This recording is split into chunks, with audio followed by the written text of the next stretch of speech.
30 millions d'amis collector donnent de la voix en compagnie du chanteur Daniel Lavoie. En 1996, l'interprète du classique Il s'aime nous présente son Terre-Neuve, Miftou. Un toutou pas du tout impressionné de partager la vie du célèbre Frollo de la comédie musicale Notre-Dame de Paris.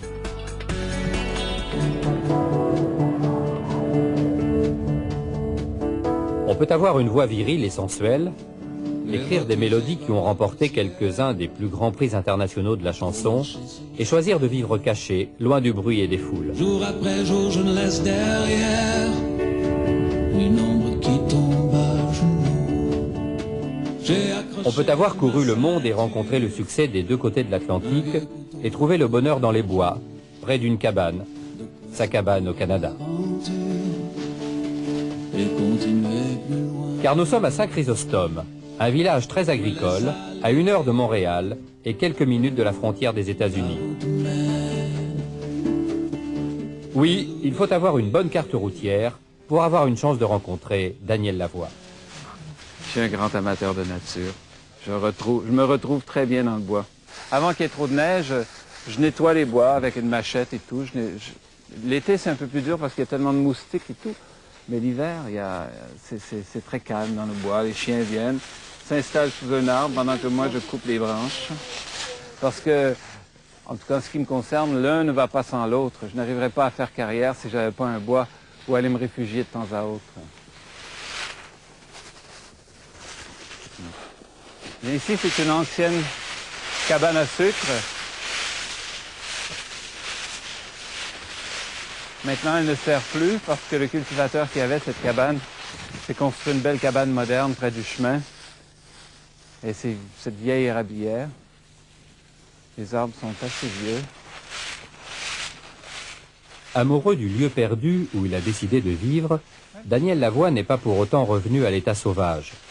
Mais c'est peut-être par pudeur que le chanteur a d'abord voulu nous parler de ses paysages, de sa terre au climat rude et à la géologie qui affleure à chaque pas, remettant à plus tard la présentation de ses compagnons qui l'emmènent à chacune de ses balades.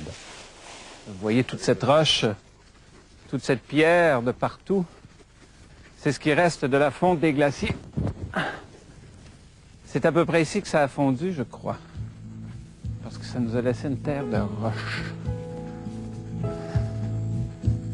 Et partout où on regarde, partout où on creuse, on frappe de la roche, surtout ici. Balancer tous mes ballons. Le monde était trop triste, et à quoi bon? Je ferai quand... Au terme de sa promenade et après un petit bonjour à la voisine, l'auteur de quelques-unes des chansons d'amour les plus vendues non seulement au Québec, mais aussi en France ou en Belgique, arrive en vue de sa maison.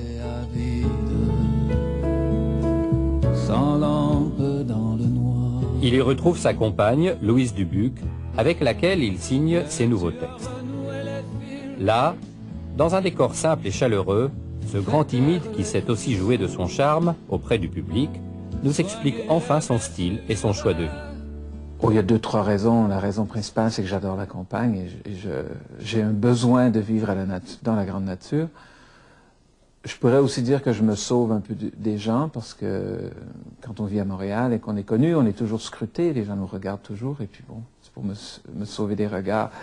Mais la vraie raison, c'est vraiment pour retrouver la grande nature. Et puis je suis un jardinier, moi j'aime beaucoup travailler la terre et je peux avoir des grands potagers, ce que j'ai d'ailleurs, des grands potagers derrière là-bas. Oui, on n'imaginait pas forcément Daniel Lavoie, on le voyait plutôt en studio ou devant des foules en train de chanter. Ben, j'en fais beaucoup de ça aussi, mais c'est ma façon de me calmer, de me refaire. Ah ben voilà. Voilà, mademoiselle, dans toute sa dignité. Comment s'appelle-t-elle? Miftou. M-I-F-T-O-U, je crois. C'est un nom que les enfants ont trouvé. Elle le porte très bien. C'est un chien d'hiver. L'hiver, elle se couche sur les bancs de neige et elle dort dehors sous la neige. Elle n'a pas froid. C'est assez étonnant d'ailleurs. Mais l'été, elle souffre. Est-ce qu'elle souffre? Elle se cache elle creuse des trous dans la terre pour se rafraîchir un peu. À 2 pas de la maison, dans son studio posé sur la prairie, Daniel Lavoie se prend à rêver à ce que peut être une vie de chien. Elle fait partie de la famille, Miftou. Elle vit avec nous. Elle n'a pas d'autre raison d'être que d'être là. Et on l'aime. Elle nous aime, je crois. Elle passe l'hiver avec nous, et puis l'été, puis le printemps, puis elle est là. C'est une amie. Alors avec les chiens des voisins, ça se passe bien? Bah, c'est Toulouse, c'est Matisse, c'est les 3 mousquetaires, c'est les grands amis. Il y a Toulouse qui est le téméraire, l'intelligent, le courageux.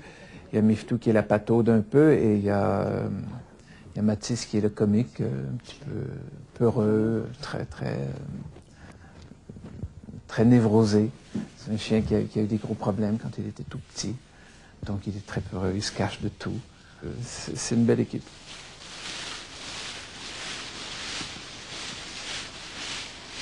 Pourquoi en plus, vous avez une famille structurée qui existe, pourquoi en plus avoir un chien et un gros chien? Oh, il y a plusieurs raisons. Un gros chien un peu pour la garde, parce que je suis évidemment parti souvent, donc ma femme reste avec les enfants. C'est plus sécurisant d'avoir un gros chien qu'un petit chien. Miftou a une très grosse voix, des grosses dents, même si elle est très gentille. La nuit, elle l'est moins. Et à part ça, les enfants aiment les chiens, les enfants aiment les animaux. Il y a aussi des chats, il y a un cheval. C'est des animaux de compagnie. C'est quelqu'un à qui on peut parler quand il n'y a personne d'autre qui veut nous écouter.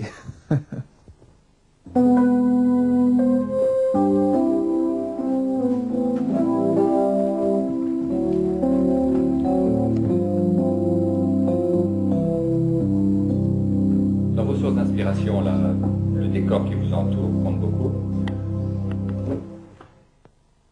Savez-vous, avant, j'avais beaucoup de difficultés. Je travaillais très fort pour faire des mélodies. Et depuis que je suis dans ce studio, j'ai comme frappé une source absolument intarissable.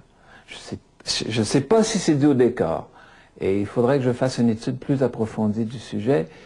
Mais j'ai l'impression que cette fenêtre-là m'a fait pondre des chansons depuis 2 ans, 3 ans, à un rythme extraordinaire. Peut-être c'est la campagne. J'irais jusqu'à dire que probablement. Une question qui va vous sembler incongrue, est-ce que Miftou aime la musique?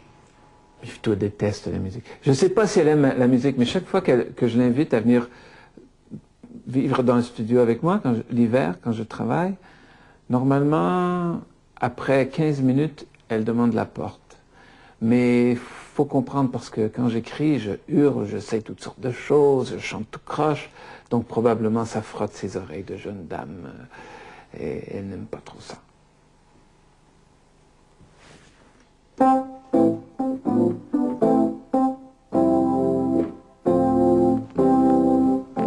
Quittant Saint-Chrysostome sur la pointe des pieds, on ne pourra plus écouter Daniel Lavoie chanter le bonheur et l'amour sans penser à l'homme des bois, aux feuilles d'érable et à Miftou, le chien qui n'aimait pas la musique.